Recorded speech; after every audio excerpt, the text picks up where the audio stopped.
cerita Lombok ya. Dari 2018 ke 2010, tarik lagi ke 2018 lagi. Lombok 2018. Hanya beda 2 bulan sebelum Palu. Ya. Palu itu bulan Oktober, Lombok itu bulan Agustus. Hanya 2 bulan, bencana yang beruntun. Saya ingat banget waktu gempa Jawa Barat 2009 sama gempa Padang sama-sama 2009. Waktu itu kita relawan ceritanya udah tugas sebulan nih, mau pulang, bawa kendaraan dari Pangalengan. Waktu itu pertama kali saya ketemu Kang Raffi juga di Pangalengan. Mau pulang, udah dalam kendaraan, udah siap-siap, bayangin udah kasur enak gitu kan, makan enak gitu ya, bayangin istirahat. Karena memang jadi relawan kurang istirahat, selain waterproof tadi ya. Ini dalam perjalanan di tol, tiba-tiba ada berita gempa di Sumatera Barat, gempa Padang. Apa yang terjadi? Nggak jadi pulang, lanjut ke Padang. Sebagian naik pesawat, sebagian naik darat. Tahu lagu terkenal yang saat itu kita nyanyikan? Papa nggak pulang, baby. Papa nggak punya uang. Serempak satu mobil nyanyi gitu. Papa nggak pulang. Itu gara-gara ditelepon, "Gau, jangan pulang, langsung ke Padang. Gempa Padang besar." Langsung 1, 2, 3, Papa nggak pulang. Oke. Saya pengen cerita Lombok karena 2 bulan sama, belum selesai Lombok, artinya Lombok baru selesai, belum sempat istirahat, kemudian Palu gempa. Nah, Lombok sebelumnya ada gempa seminggu, jadi saya ingat 7 Oktober, tapi seminggu sebelumnya di 7 Agustus ya. Tapi di 29 atau 30 Juli itu ada gempa sebelumnya, cuma 6 skala Richter, kecil, nggak ada kerusakan yang berarti dan juga korban cuma 1-2. Jadi sebelum gempa besar yang Lombok yang 7 sekian skala Richter, ada gempa yang cuma 6 skala Richter seminggu sebelum yang gempa yang 7. Nah, saya waktu itu baru ngirim 3 orang relawan ke sana yang gempa yang sebelumnya yang cuma 6 skala Richter, yang sebenarnya nggak banyak korban. Nah, kemudian entah kenapa saya berpikir, gue pengen ke sana, pengen nengokin anak-anak aja di sana. Karena kan secara lokasi gempanya di Sembalun, Gunung Rinjani, sekaligus saya kangen juga sama Rinjani, pengen naik Gunung Rinjani lagi, udah pikir gitu. Sekalian nih. Niatnya macam-macam lah, tapi saya nggak niat naik gunung dulu. Walaupun saya bawa, diam-diam saya bawa peralatan naik gitu, nanjak. Karena udah lama banget nggak naik Rinjani. Terus datang nih, begitu nyampe mendarat di bandara, kemudian dalam perjalanan ke Sembalun, lepas di lampu merah, karena waktu itu ada kawan dari Surabaya yang jemput di mobil ambulan, gempa, maghrib. Duk, wah kencang banget. Mobil sampai begini, bek, umpat. Saya bilang, Lek turun, karena terbalik kita bisa bahaya kan. Itu di sekitar lampu merah di kota itu yang saya lihat ya, bangunan roboh. Kemudian Indomaret pecah, lampu goyang, yang listrik gini tuh. Dan semua orang lari, ngacir, panik, teriak semua gitu. Jadi gempa ternyata, wah ini gempa besar, ya pasti besar. Saya cek di aplikasi, iya, gempa Lombok Utara 7 sekian skala Richter. Oh besar. Jadi saya ada di lokasi pada saat terjadi gempa. Langsung itu maghrib malam langsung nyari lokasi terparah. Ternyata karena lihatnya Lombok Utara kan, oke, kita harus ke Lombok Utara. Nyari dong tempat-tempat. Malam itu juga kita langsung evakuasi, banyak banget evakuasi. Nah sampai pagi nggak berasa. Itu dari sore siang ya, tadi siang, sore, malam belum makan, nggak ketemu makan, sampai pagi lagi nggak ketemu makan. Saya cuma diselingi, cuma kemudian subuh masih sempat evakuasi, kemudian azan subuh saya sholat dulu. Oke, saya selalu bilang sama teman relawan, sesibuk apapun Anda jangan pernah lupakan sholat. Ya, ini kita ada di lokasi bencana. Boleh jadi Anda akan kena bencana. Ya, saya dulu orang yang selalu bermimpi. Sampai sekarang mimpi saya masih sama. Kalau boleh memilih, saya mati di lokasi bencana. Dalam keadaan tugas, kalau boleh memilih. Nah, saat itu yang saya ingin sampaikan adalah gini. Ya, cerita pada saat evakuasi dari rumah-rumah, ngeluarin orang-orang yang sakit-sakit, masih banyak yang selamat. Tapi kita bawa ke puskesmas pun udah rubuh. Bahkan kita yang mengevakuasi satu perawat, satu bidan yang juga mati di dalam puskesmas. Mati di dalam puskesmas, nggak ada yang berani evakuasi, kita yang evakuasi, ngeluarin bidannya sama perawat. Jadi hanya tersisa satu dokter, satu perawat, dan satu apoteker ada di puskesmas itu. Dan orang yang kita bawa, kita evakuasi ke situ maupun dibawa oleh keluarga sendiri ke situ ada ratusan orang. Saya baru pertama kali ngeliat dokter nangis, perawat nangis, ngeliat segitu banyaknya. Jangan tanya lukanya kayak apa. Ada yang palanya sobek, ya, ada yang kakinya pecah, ada yang jari-jarinya putus dan lain-lain. Belum yang udah anak kecil dan lain-lain. Obat habis. Nggak ada. Si perawat teriak-teriak, obat habis. Apoteker teriak, kita nggak punya obat, jangan bawa lagi. Mau dibawa kemana lagi emang? Tempatnya cuma ke situ, mau berobat.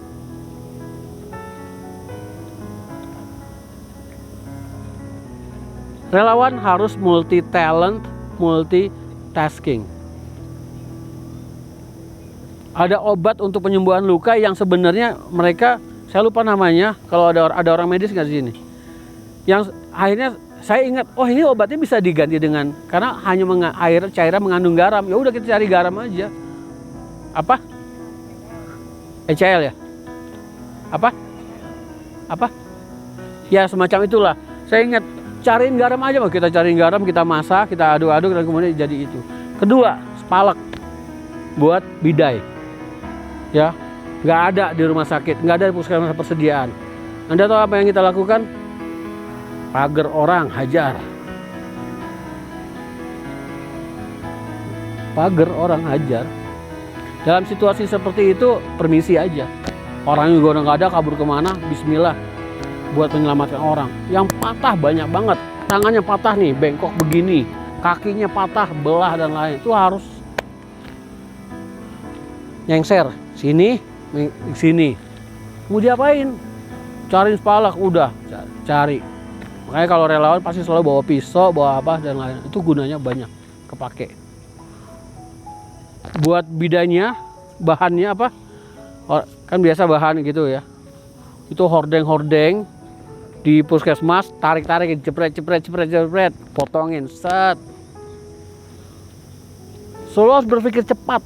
Di lokasi bencana berpikir cepat. Apa yang bisa kita pakai? Ya, pagar orang hajar, ambil, potong-potong. Jadi spalak banyak. So memang relawan harus multi talent, multitasking. Multi talent itu bisanya banyak. Waktu di Pakistan, saya tuh jadi apoteker. Yang berobat banyak, dokter cuma 2, nggak ada pendamping, nggak ada apoteker dan nggak ada perawat. Dokter 2, yang berobat antrian banyak, orang-orang Pakistan, tapi baduy-baduйnya Pakistan. Yang mandinya seminggu sekali, sumpah bau. Dan kita berobatnya di tengah padang pasir gitu, panas bulan puasa. Bayangin, air yang kita siapin cuma buat guyur pala kalau saat panas. Saya yang, ini obatnya, enggak gau, ini obatnya, ini dokter gitu doang. Saya kan milih obat, bacain satu-satu gitu kan. Tahu bener apa enggak? Lalu saya pikir, oh bukan orang Indonesia ini gitu, mikirnya gitu. Tapi enggak, insya Allah bener gitu. Cuma kan kendala bahasa ketika saya menyampaikan 2 kali 1 gitu kan, cuma pakai 2 kali 1. Entah dia ngerti apa enggak urusan belakangan. Udah gue tulisin gitu aja. balik lagi ke tadi, multi talent, banyak bisanya. Jangan cuma modal sedikit kemampuan kemudian merasa hebat. No, lu harus bisa banyak hal, ngerti banyak hal. BLS, Basic Life Support, itu pelajari buat teman-teman relawan. Kepake beneran, kepake di lapangan. Orang yang kepake di lapangan bukan orang yang sok pinter, sok hebat, tapi orang yang terlatih dan rajin berlatih. So jangan pernah berhenti belajar. Karena di lapangan kita akan didesak untuk melakukan apa saja, termasuk tadi urusan medis, kesehatan. Di Jogja 2006 gempa, nggak ada dokter, cuma ada mahasiswa kedokteran, dan saya harus melakukan ngejahit itu apa istilahnya? Acting. Ngejahit orang pala sobek, saya jahit. Diajarin sebentar doang caranya, oh gitu. Kan dia jarumnya gini nih, bengkok. Set, tarik, set, tarik, set, tarik.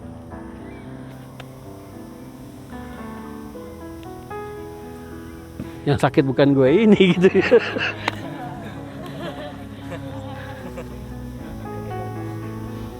Sebulan setelah itu saya dipanggilnya dok. Dok, apa kabar dok? So, saya bukan dokter. Baru tahu. Jadi Anda bukan dokter, terus ngejahit saya katanya. Keren kan? So belajar banyak hal jadi relawan. Karena di lapangan Anda akan dibutuhkan untuk bisa melakukan apa saja. Tapi jangan sok tahu. Kalau nggak bisa bilang.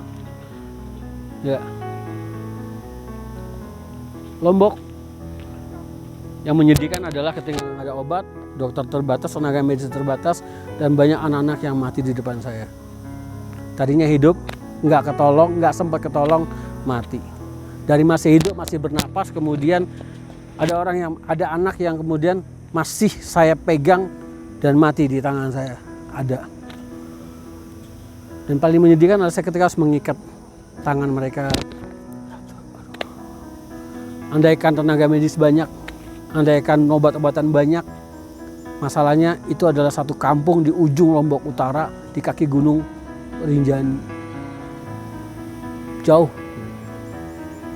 Saya terpaksa hari keduanya nyari obat ke kota. Naik motor 3 jam. Berdua sama Bang Irul.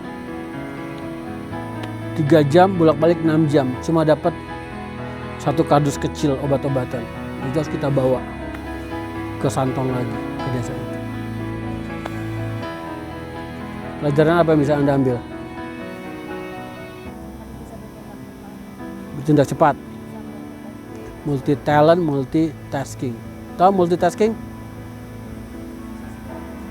Multitasking itu bisa melakukan 2-3 pekerjaan dalam satu waktu. Cowok biasanya lebih kadang orang cowok lebih multitasking. Padahal enggak. Cewek lebih multitasking. Cowok cuma bisa nyetir sambil main HP. Cuma itu jago. Cewek ya, ibu-ibu, emak-emak ya, bisa sambil nyuci, sambil masak, ngurus anak, mandiin anak, nemenin belajar daring anak, sambil nonton drakor.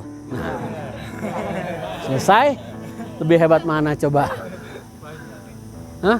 Lebih hebat mana? Nyuci bisa sambil nyuci sambil masak, sambil nemenin anak-anak belajar daring, ya kan? Sambil nonton drakor bisa. So artinya cewek-cewek juga bisa. Saya selalu ingin setiap kali kita latihan rescue, tim di ESR ada DLT namanya Disaster Leadership Training, latihan rescue. Selalu peserta ceweknya dikit. Cowoknya ada 20, 25, 30, ceweknya 5. Padahal di lokasi bencana itu justru banyak dibutuhkan tenaga-tenaga cewek. Ya kan? Ada bagusnya walaupun emergency ya. Kalau dalam keadaan darurat sih bisa dilakukan oleh siapa saja. Tapi ya bagus kalau misalnya cewek yang angkat cewek juga. Bagus.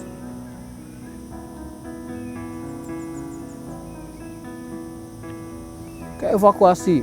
Waktu jebolnya Situ Gintung di Ciputat. Itu yang kena dampak banyakan adalah kos-kosan mahasiswi. Anda tahu yang kita evakuasi? Ya maaf, itu muslimah semua. Tapi karena kejadiannya malam, tengah malam, mereka dalam keadaan tidak berjilbab. Dan mohon maaf kalau biasanya orang kena banjir atau kena tsunami atau kena banjir bandang dan lain-lain, pakaian pun tersingkap. Kan lebih etis kalau perempuan yang evakuasi. Tapi karena nggak ada waktu itu ya rezeki.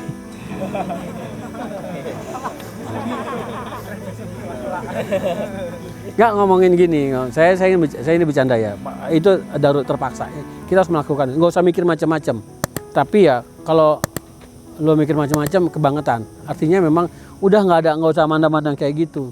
Karena ada pelajaran lucu kayak gini. Waktu evakuasi banjir 2012, ya kita evakuasi banjir 2012. Saya waktu itu berempat. Nah saya lanjut ke cerita 2012 ya. Banjir ya, ada 2 cerita, satu lucu, satu lebih lucu. Jadi gini, 2012 itu ada, kita lagi patroli, kemudian ada orang nyetop, evakuasi bang, evakuasi di sini. Rumah 2 lantai, nenek-nenek mau nyebur, udah 4 jam nggak dievakuasi, mau nyebur aja, mau bunuh diri. Wah iya udah, masuk dong kita, nyampe lah, itu malam-malam, jam 9 malam lah, jam 8-9 malam. Saya waktu itu, saya ingat saya, Ading, almarhum Andik, satu lagi almarhum karena meninggal kecelakaan. Semoga Allah meridhoi, merahmati kawan saya satu ini. Banyak kemana-mana saya sama dia. Saya satu lagi saya lupa. Kita berempat evakuasi. Nah, karena ingat ya tadi dia bilang nenek-nenek mau nyebur, mau bunuh diri di lantai 2. Udah nyampe di depannya. Udah di bawah lantainya gitu, banjir tinggi banget, tinggi. Terus saya bilang sama Ading, Ding, ambil. Bonggol giliran nenek-nenek suruh saya gitu. Nggak mau nih. Ya udah gue. Kadang-kadang cair ya, komandan sama pasukan bisa saling bercanda-bercanda gitu. Ya udah gue aja yang ngambil, karena posisi saya memang ada di depan. Jadi saya dulu yang ngambil. Nolak begitu. Yang keluar cucunya duluan. Gadis 19 tahun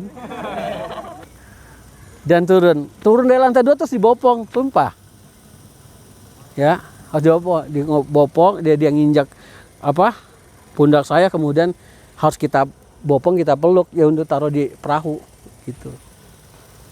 Terus dia Ading bilang, katanya nenek. Saya bilang ada lagi tuh cucunya, siap Dan. Begitu dia maju, beneran neneknya.